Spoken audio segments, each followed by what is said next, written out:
Bom dia, gente. Me ouvem?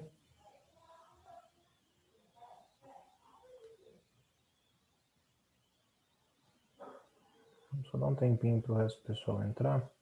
Já começa, tá?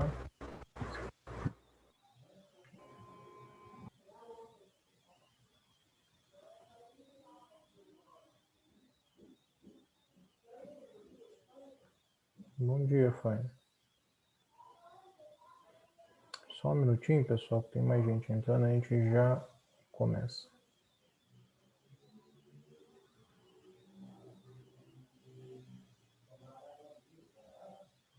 Bom dia, Ana.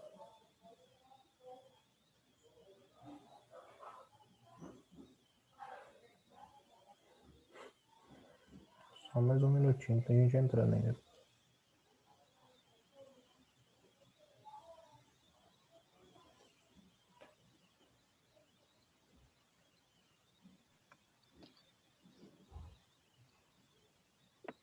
Bom dia, professor. Bom dia, Luiz.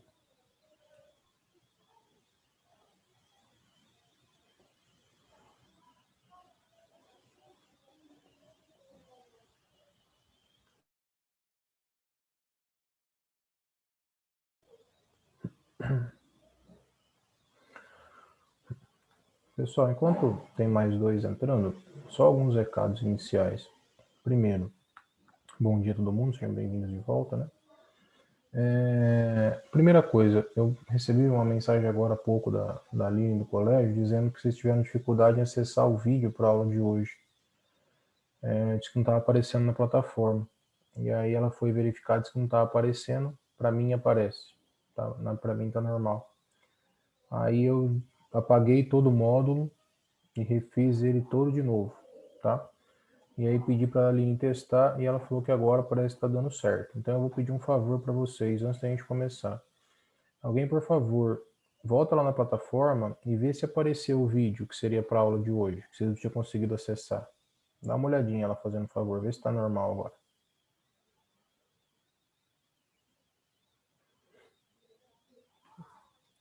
Tá? Tá, então beleza, Luiz. Não sei o que aconteceu, tá? Problemas acontecem. Para mim estava normal, só que eu refiz, né? Paguei a aula e refiz a aula de novo. E agora aparentemente deu certo. Então, evidentemente, que vocês não conseguiram assistir, não tem problema, vocês assistem depois que a gente tiver aula aqui. Só não deixe de assistir, tá? Ideal seria antes, mas não tem problema, aconteceu o erro, acontece. Vocês assistem depois sem nenhum tipo de problema, tá? Esse é o primeiro ponto.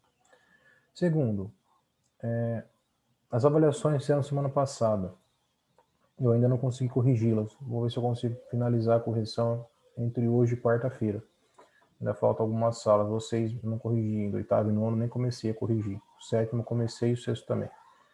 Então, vou ver se eu consigo terminar até quarta-feira para dar devolutivo para vocês já, tá? E por fim, nós, na semana passada, não eram todos que estavam, como agora também não são todos, a gente só tem 17 aqui.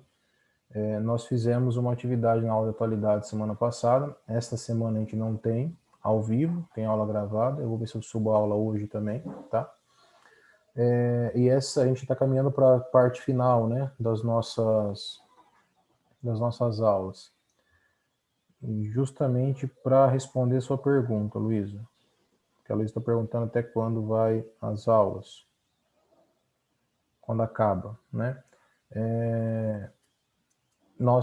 Hoje cedo, eu comecei a conversar com o Danilo e com o Matheus, justamente para pensar nisso, porque a Eliane se afastou, tá indo para a segunda semana, já está trabalhando mesmo de casa, ela está afastada. Ela foi diagnosticada com Covid e ela está afastada. Então ela ia montar, não conseguiu, acabou passando. E hoje cedo, era umas 7 da manhã, a gente sentou virtualmente para montar o calendário de recuperações e de exame final para vocês, né? A gente tem que começar a pensar nisso já, porque essa daqui é a última semana de novembro, tá? Só que ainda não fechou o calendário ainda, tá? Tá para ser fechado.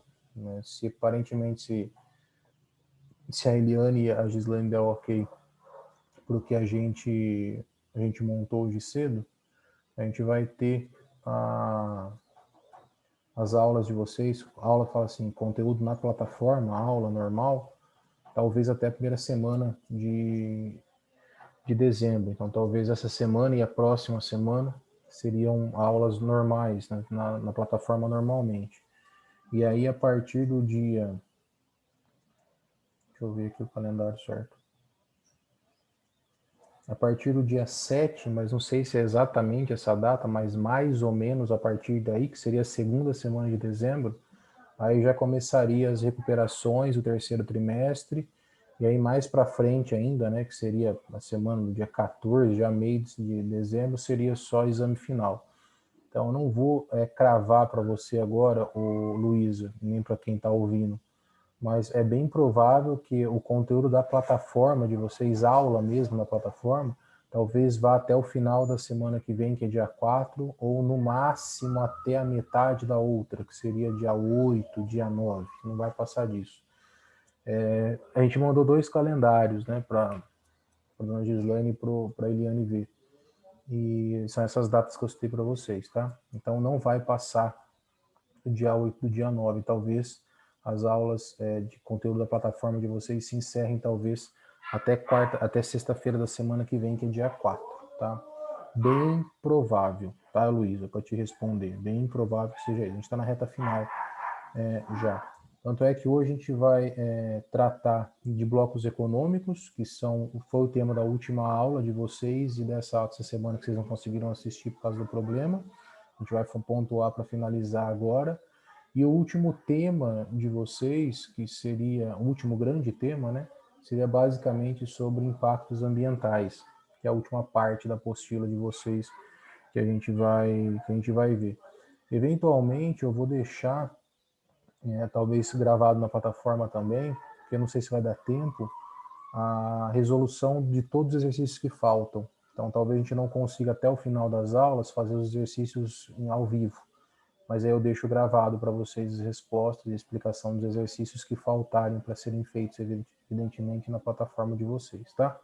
Então, esse é o cenário que nós temos agora para essa reta final. Em questão de conteúdo, teoria, a gente está bem tranquilo. A gente vai terminar agora o penúltimo tema e teremos mais um apenas.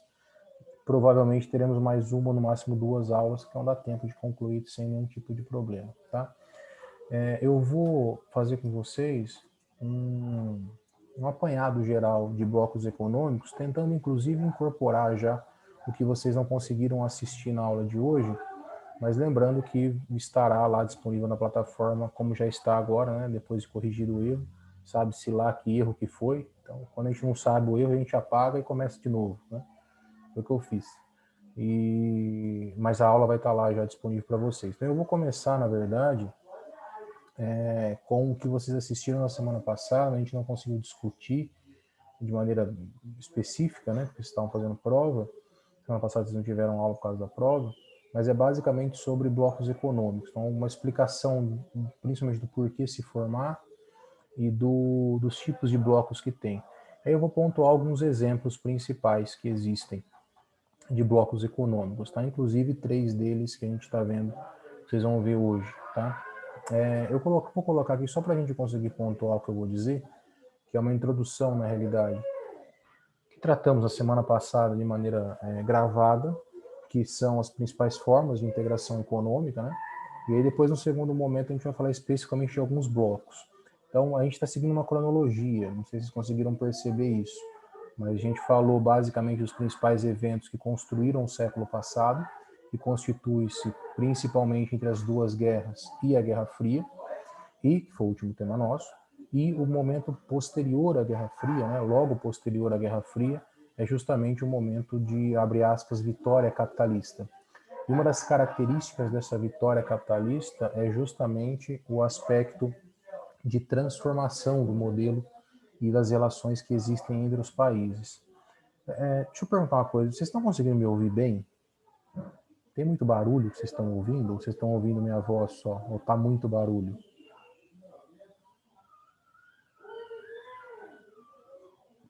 estão conseguindo me ouvir direito? Tem um barulho no fundo, mas dá para te ouvir, sim. Tá. Eu encostei aqui a janela, mas estão falando meio alto. Mas vocês estão me ouvindo bem? Então beleza. É o vizinho. Bom, vamos lá. Morar em apartamento é assim mesmo, gente. Tem jeito. Vocês começam a barulho do lado aqui, que não dá, que não tem o que fazer. Então vamos lá. Tá. Ana, tenta erguer um pouquinho o som, às vezes melhora, tá bom? Qualquer coisa vocês me interrompem e falam. Eu volto, tento falar um pouco mais perto para vocês escutarem. Bom, vamos lá. O primeiro ponto, então, que comentei com vocês na aula passada, já gravada, é justamente essa transformação do modelo capitalista, né? A vitória do capitalismo durante a Guerra Fria significou uma mudança estrutural do sistema e uma transformação. De maneira geral, uma análise mais teórica do sistema capitalista, vocês o farão no ensino médio, talvez em filosofia, mostra que o sistema capitalista é resultado de uma série de transformações. Ele passou por várias transformações desde a sua constituição após o modelo feudal. E o fim da Guerra Fria significou uma nova reestruturação, uma nova transformação do sistema capitalista, principalmente pautado no modelo de integração maior. Cabe pontuar que foi quase que paralelo o momento de uma intensificação da chamada globalização com o fim da Guerra Fria. Inclusive, uma das estratégias do sistema capitalista que ser o vencedor do conflito era justamente integrar mais as economias capitalistas inicialmente, né, e trazer de uma maneira mais integral para o bloco capitalista as ex-repúblicas socialistas. Então, a ideia de integração ela fez parte. Esse modelo de integração só foi possível pela globalização, resultado de avanços tecnológicos, mas principalmente de avanços de telecomunicações, tá? E a partir desse modelo de integração maior, a aproximação e a formação de blocos de países passou a ser mais evidente. Então, se a gente for pegar, por exemplo, a data de criação dos principais blocos econômicos do mundo, ele se constitui-se basicamente na década de 90, logo após o fim da União Soviética. Isso não é por um acaso. O que é um bloco econômico na prática? É um grupo de países que se juntam para buscar objetivos econômicos que sejam favoráveis para todos os membros. Então, seriam parcerias econômicas que têm por objetivo trazer uma vantagem, digamos assim, específica para todos os países que são membros. Então, especificamente, o primeiro objetivo geral de um bloco econômico é beneficiar todo mundo. Então, todo mundo que faz parte do bloco econômico faz parte porque tem algum tipo de benefício. Faz sentido de fazer um acordo em que você só vai ter prejuízo. Então, isso é um ponto importante. Segundo, esses blocos eles podem fugir a aspectos econômicos, eles podem englobar também acordos políticos ou acordos ambientais. Por exemplo, o Mercosul, que o Brasil faz parte, tem acordos do ponto de vista de preservação, sobretudo do Pantanal e da Amazônia. Também, um dos objetivos, talvez o objetivo principal seria, através desses acordos, fortalecer a economia dos membros, ou seja, potencializar essas economias. E a partir daí, instituiu-se 4 tipos de integração. Então, existem níveis de integração maior e níveis de integração menor, quando a gente fala de blocos econômicos. E esse grupo que vocês estão vendo aqui embaixo, aqui, ó, as formas de integração econômica, esses 4 tipos, zona de livre comércio, união aduaneira, mercado comum e união monetária, são esses 4 tipos.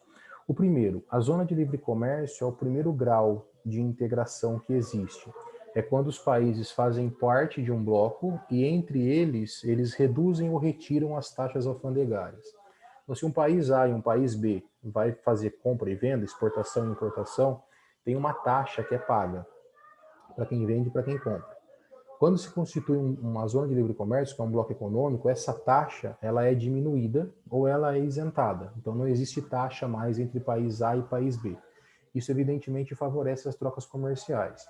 Mas um ponto importante é que esse isolamento de taxa, essa retirada de taxa, tem a ver única e exclusivamente com aspectos econômicos. Não se fala em momento algum sobre circulação de pessoas ou algo do tipo. É basicamente mercadorias, compra e venda. Uma união aduaneira, que é um grau de integração um pouco maior, um pouco mais elevado que uma zona de livre comércio, ela incorpora os aspectos da zona de livre comércio, ou seja, os países membros eles têm uma taxa interna menor ou praticamente nula, e ainda acrescenta uma taxa comum para o bloco. O que isso significa? Se um país de fora do bloco quiser fazer comércio com algum país de dentro do bloco, ele vai ter que pagar uma taxa comum para todos os membros do bloco. Então, um país de fora do bloco não pode fazer comércio com um país de um bloco pagando uma taxa e uma taxa diferente para outro país do mesmo bloco. Então, existe uma taxa comum entre os países do bloco. Vou dar um exemplo. O Mercosul, no Brasil, é uma união aduaneira. Brasil e Argentina, que fazem parte desse bloco, eles têm tarifas menores entre eles e tem uma tarifa comum para membros externos. Então, vamos dar um exemplo. Se a Alemanha for querer comprar ou vender alguma coisa para o Brasil, tem uma taxa, tem uma tarifa alfandegária.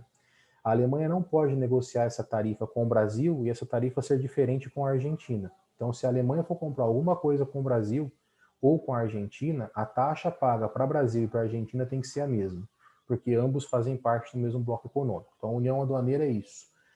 Entre os membros internos, diminui-se ou isenta as taxas e cria-se uma taxa padrão para todos os países do bloco com o comércio com países de fora do bloco.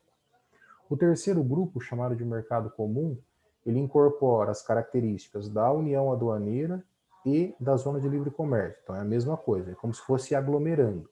Então diminui-se as taxas ou isenta, cria uma taxa comum entre os membros do bloco, só que aí acrescenta-se o aspecto que foge, o aspecto econômico. Começa a permitir, por exemplo, a circulação de fronteiras, ou seja, não é apenas única e exclusivamente o cenário econômico. Passa-se a permitir também a circulação de pessoas, ou uma abertura pelo menos parcial das fronteiras entre os países. Essa abertura permitindo a circulação de pessoas. E o último grau de integração, chamado de união monetária, que é o único exemplo que nós temos é a União Europeia, além de todos os aspectos que se traz da zona de livre comércio, da união aduaneira e do mercado comum, também acrescenta-se a ideia de uma moeda única. Então, os países pertencentes ao bloco passam a ter também uma moeda única, que é o caso do euro para esses países que são membros dessa chamada zona do euro dentro da União Europeia. Então, esses são os graus de integração. Tem blocos que têm graus maiores, tem blocos que têm graus menores. Um aspecto importante, na verdade fundamental para tentar entender esta ideia de bloco econômico, é justamente a dificuldade que existe entre os países se integrarem. É muito difícil você integrar ou criar um bloco em que os países sejam muito diversos. Quando você equipara no bloco do Mercosul, por exemplo, Uruguai, Argentina e Paraguai, que são economias que são mais ou menos equiparadas, é mais fácil do que, por exemplo, você integrar uma economia como da Nova Zelândia e com a da China. São duas coisas completamente distintas. Então, o grau de integração, ele depende muito dessa equiparidade dos países.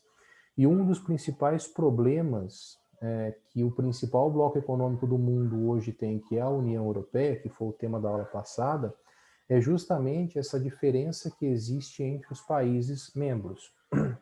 Quando você coloca em pé de igualdade econômica países como Alemanha e França, você está conversando, digamos assim, na mesma língua. Só que quando você cria um bloco em que tem Alemanha e Lituânia, que são duas economias completamente diferentes, isso gera um impacto significativo para o bloco. Então, a União Europeia apresenta uma série de problemas estruturais, e uma delas, talvez a principal, seja justamente essa diferença econômica que existe entre os membros, entre os membros do bloco. Eu estou falando especificamente do exemplo da União Europeia. Tem uma narrativa inteira que eu fiz na aula passada, na aula gravada, que explica como ela se formou, quais são as principais características e etc. Da aula de hoje, que vocês vão assistir de maneira mais específica daqui a pouco também, que teve esse problema, vocês conseguiram ver, fala-se de alguns outros blocos que eu vou colocar aqui para vocês conseguirem enxergar. A União Europeia, ela é o principal bloco econômico que nós temos, tanto é que é o único que está em grau mais avançado de integração. Mas nós temos outros blocos econômicos, que é esses que estarão nesta aula gravada, que vocês vão assistir depois da aula de hoje, tá? Que é o NAFTA, um bloco econômico que faz parte da América do Norte, o Mercosul, que é o bloco que nós estamos inseridos aqui na América do Sul, Brasil, e a APEC. A APEC é um bloco que basicamente envolve os países que são banhados pelo Oceano Pacífico.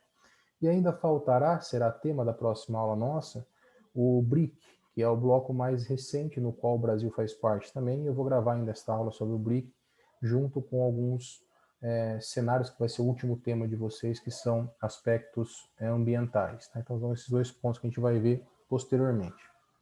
Inicialmente agora, a questão dos três próximos blocos, né, o NAFTA, a PEC e a Mercosul, tem aspectos importantes dentro de cada um. O primeiro, que é o NAFTA, ele envolve basicamente três países, que são os três pertencentes à América do Norte: México, Estados Unidos e Canadá. Esse mapa que vocês estão vendo retrata, está mostrando exclusivamente os Estados Unidos, mas é para a gente fazer uma análise com a relação que existe o México, porque a relação dos Estados Unidos e Canadá é muito semelhante, com o México é um pouco diferente dos demais. Esse bloco ele recebeu agora como um membro não efetivo, mas um membro muito participativo, o Chile.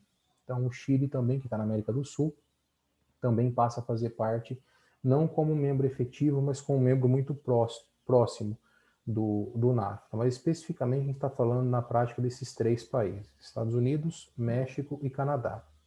E quando há pouco eu falei para vocês que um dos principais problemas da integração de um bloco econômico é justamente a equiparidade econômica dos países, isso se aplica para a realidade mexicana.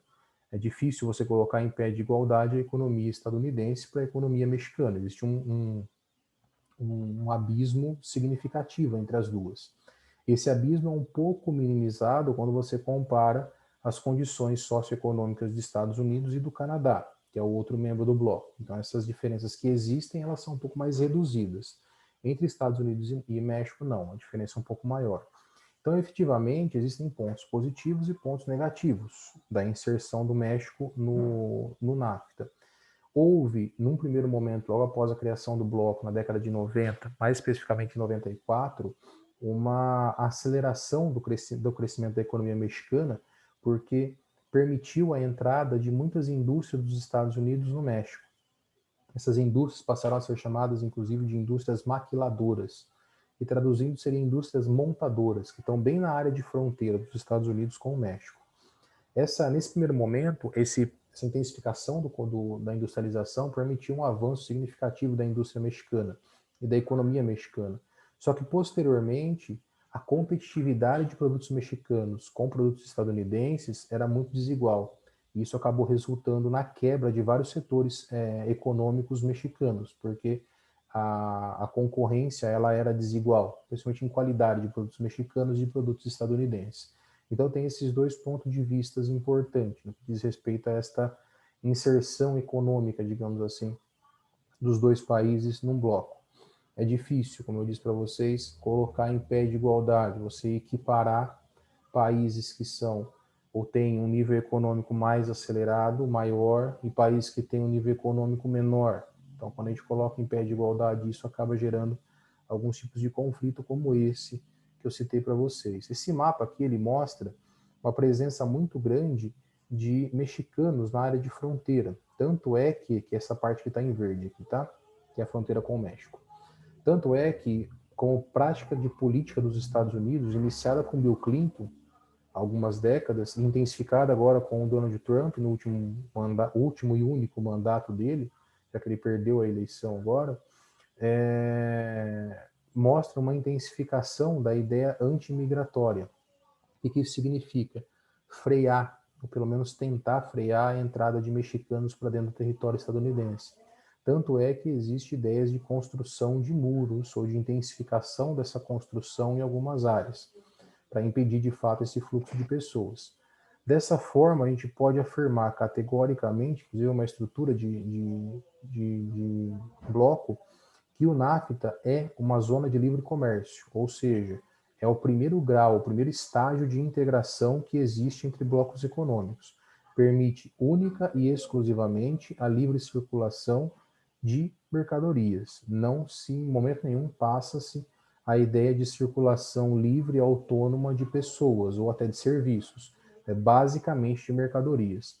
As indústrias que se formaram na área de fronteira com os Estados Unidos e o México, que se formaram a partir da criação do NAFTA, chamada de indústrias maquiladoras, nada mais são do que estratégias que o governo dos Estados Unidos tentou implementar para impedir a entrada de mexicanos no território.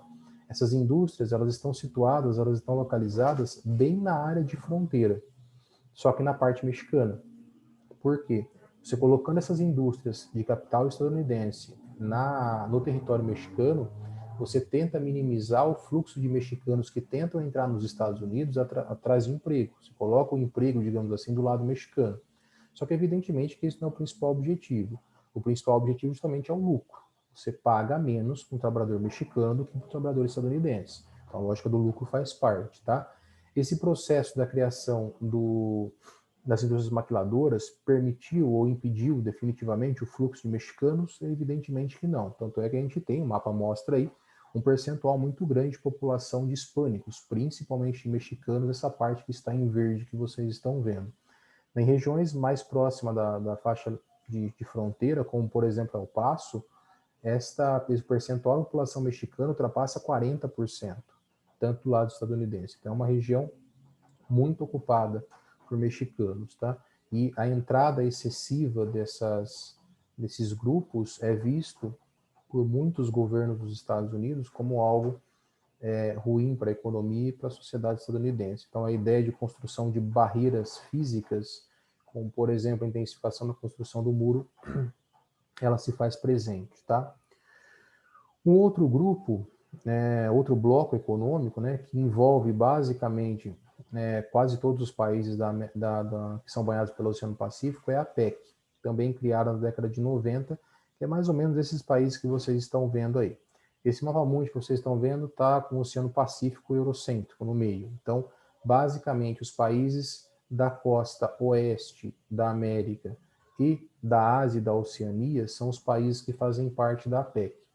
A PEC em si, ela envolve mais ou menos 20 a 21 países. Tá? A Nova Zelândia saiu e voltou. Então, mais ou menos 21 países. Ele é considerado o principal bloco transcontinental. E o próprio nome se explica. A gente está falando de um bloco que está presente em pelo menos 3 continentes. Né? América, em todas as suas subdivisões, Norte, Centro e Sul, a Ásia e a Oceania. E a PEC talvez seja o exemplo mais claro das discrepâncias que existem entre potências econômicas e países mais frágeis, que dificulta demais a integração desses países. Também se configura a PEC como sendo uma zona de livre comércio. Quando vocês veem esse grupo de países que vocês estão vendo no mapa, e o tamanho desses círculos é justamente o PIB de cada um. Então, a gente vê, por exemplo, dentro de um mesmo bloco, os Estados Unidos, a China, o Japão, a Rússia, a Austrália, o Canadá, que têm PIBs um pouco maiores, em destaque Estados Unidos, China e Japão, com outras economias que são extremamente mais frágeis, como, por exemplo, o Peru, na América do Sul, ou Papua Nova Guiné, que está localizado na Oceania. Então, quando você coloca em pé de igualdade uma economia dos Estados Unidos com uma economia do Papua Nova Guiné, por exemplo, a gente coloca uma diferença muito grande. O fato desse bloco ser um bloco transcontinental permite a gente observar uma série de influências regionais mais fortes. Então, dentro da APEC, talvez seja o palco de disputa do que nós tratamos algumas semanas atrás, em aula de atualidades, alguns meses atrás, quando falamos da possível nova Guerra Fria entre Estados Unidos e China. A PEC é o primeiro palco de batalhas, entre aspas, econômicas entre os dois países. A China tenta e tende a expandir a sua influência para esta área do mundo, principalmente a Ásia e a Oceania, enquanto os Estados Unidos tenta maximizar sua influência, que já é grande aqui na América do Norte e América Latina como um todo. Então, estar os dois no mesmo bloco configura-se esse primeiro palco de conflitos econômicos que a gente evidentemente vai começar a enxergar. E automaticamente a presença de alguns países que são muito dependentes, por serem economias muito mais frágeis, como esses dois exemplos que eu citei para vocês, o Peru e Papua Nova Guiné, por exemplo. Tá? Então, isso é um problema importante que a APEC passa, justamente pelo fato de englobar um monte de país. Tá? Agora, o último que tem a ver com nós, já que foi o primeiro bloco em que o Brasil passou a fazer parte, foi o Mercosul, criado também na década de 90. Ele foi fundado especificamente em 91, mas passou a fazer parte da roda econômica, digamos assim, de fato começou a ser aplicado como um bloco econômico a partir de 93. Ele foi fundado pelos 4 países platinos da América do Sul, ou seja, que são banhados pela bacia do Rio do Prata, que é Brasil, Argentina, Paraguai e Uruguai. Então, esses são os 4 membros fundadores que assinaram lá no Tratado de Assunção, em 91, a formação do bloco. Mas hoje nós temos mais um membro efetivo, que é a Venezuela. A Venezuela entrou em 2012 para 2013, mas ela não foi um membro fundador, mas ela é um membro efetivo. Então, hoje o Mercosul tem 5 membros: Paraguai, Argentina, Uruguai e Brasil, que foram os fundadores, mais a Venezuela, que entrou posteriormente. Existem também associados, que são países que têm comércio, fazem comércio com o bloco, mas não são membros efetivos. E são esses que eu citei para vocês: Colômbia, Chile, Bolívia, Peru, Suriname, Guiana e Equador. Basicamente os demais países da América do Sul, tá? Que não fazem parte do bloco como membros efetivos, mas fazem parte como associados, digamos assim. De maneira geral, o bloco ele é uma união aduaneira, ou seja, existe uma redução ou uma anulação entre as tarifas internas dos membros e também existe uma padronização externa de tarifas alfandegárias. Além disso, a União Aduaneira, ela, que é o caso do Mercosul, ela caminha a alguns passos mais largos para promover uma integração um pouco maior, inclusive já chegando a ser o que o próprio nome já diz. Mercosul seria Mercado Comum do Sul, que é o objetivo inicial do Mercosul, ser um mercado comum, ou seja, permitir uma integração maior ainda de uma circulação não só de mercadorias, mas de pessoas, de serviços e demais. Esse aspecto permite a gente analisar que, mesmo sendo uma união aduaneira, existem cenários inseridos que vão além de uma união aduaneira.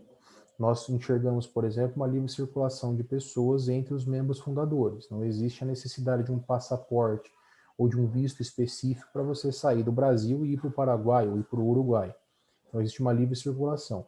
Tem cidades, inclusive, na área de fronteira do Rio Grande do Sul com o Uruguai, que é basicamente uma única cidade, as chamadas cidades gêmeas, em que o que separa Brasil e Uruguai é uma avenida. Tem pontos, no caso do Paraguai, que tem cidades que são divididas por rios, na parte brasileira e da parte paraguaia. A própria usina de Itaipu está localizada na confluência do Rio Paraná, está na área de divisa de Paraguai e Argentina. Então, a gente consegue enxergar algumas ações do bloco que vão além dos aspectos de união aduaneira. Os aspectos ambientais é um outro cenário importante. Foi assinado há pouco tempo, menos de uma década, acordos que visam impactos ao meio ambiente.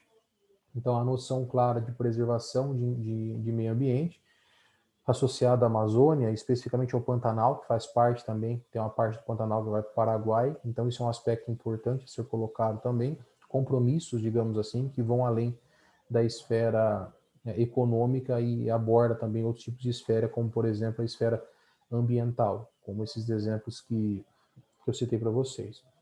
Mas mesmo dentro do Mercosul, que nós temos economias mais equiparadas, tem uma diferença muito grande do Brasil para as demais. O Brasil exerce uma influência e é o país que tem o maior destaque do bloco. Evidentemente, essa tabelinha aí mostra para vocês, esse gráfico mostra para vocês. Em questão não de população, que é ao lado do amarelo, mas especificamente de PIB, nós vemos que existe uma discrepância muito grande do Brasil para os demais. Nós temos Argentina e Venezuela como tendo níveis parecidos, depois Uruguai e Paraguai tendo, em questão de PIB, números menores. Então nós temos, evidentemente, uma capacidade econômica do Brasil muito, muito maior. Tá? Então, alguns aspectos importantes e curiosos do Mercosul, que tem a ver, primeiro, com a questão territorial, muito a ver com o Brasil.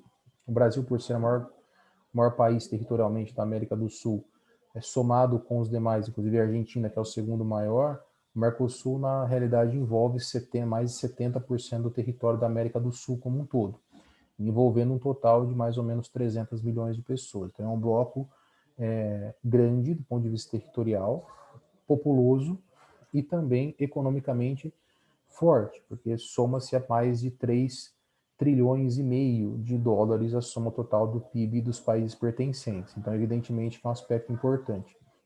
Outro aspecto importante, só que aí está associado como quase que endêmico do Mercosul, quando a gente fala de blocos fortes mundialmente, tem outros exemplos, mas tem dois exemplos que o Mercosul ele se destaca.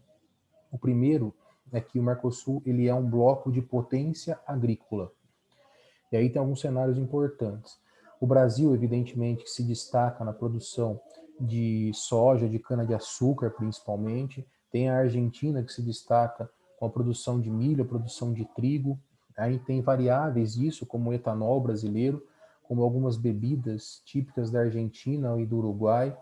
Principalmente os países Argentina e do Uruguai e o Brasil são grandes exportadores de carne, então a agropecuária é muito presente. Então a gente tem N exemplos do setor primário, especificamente o setor agropecuário, esses que eu citei a vocês como exemplo, como sendo potências e conjuntamente Brasil, Argentina e Uruguai controlam praticamente a exportação de carne suína e bovina do mundo. O Brasil já foi um dos maiores, já foi o maior exportador, hoje está entre segundo e terceiro, e a Argentina e o Uruguai figura sempre dos primeiros também. Então, esse bloco ele concentra boa parte da produção agropecuária desse ramo que vocês estão vendo, os exemplos que eu dei. E um outro aspecto importante tem a ver com o potencial energético do bloco. O bloco como um todo, ele tem uma capacidade energética grande no que diz respeito, primeiro, ao potencial hidrelétrico, especialmente do Brasil. Existem dezenas de hidrelétricas aqui, temos a segunda maior do mundo, por exemplo. Ao etanol, que também está mais presente no caso do Brasil, e temos também, no caso da Venezuela, o petróleo. A Venezuela é membro da OPEP, é um dos maiores países produtores e exportadores de petróleo do mundo. Então, o Mercosul, ele, além de ser um bloco que tem uma importância do ponto de vista territorial, de população e econômico, ele tem também especificidades no que diz respeito ao setor agropecuário, setor de energia, voltado a esses exemplos que eu citei para vocês agora há pouco, tá? Porém, existem também alguns problemas, principalmente da ordem mais recente, faz menos tempo que alguns problemas vêm aparecendo que dificultam, digamos assim, a inserção quase que total dos países do bloco, tá? Para a gente só finalizar com isso, eu vou terminar primeiro aqui, que a gente tem 1 minuto, e a gente já volta para concluir as dificuldades do Mercosul, tá? Estou encerrando, gente. A gente já volta para eu finalizar a última parte, tá?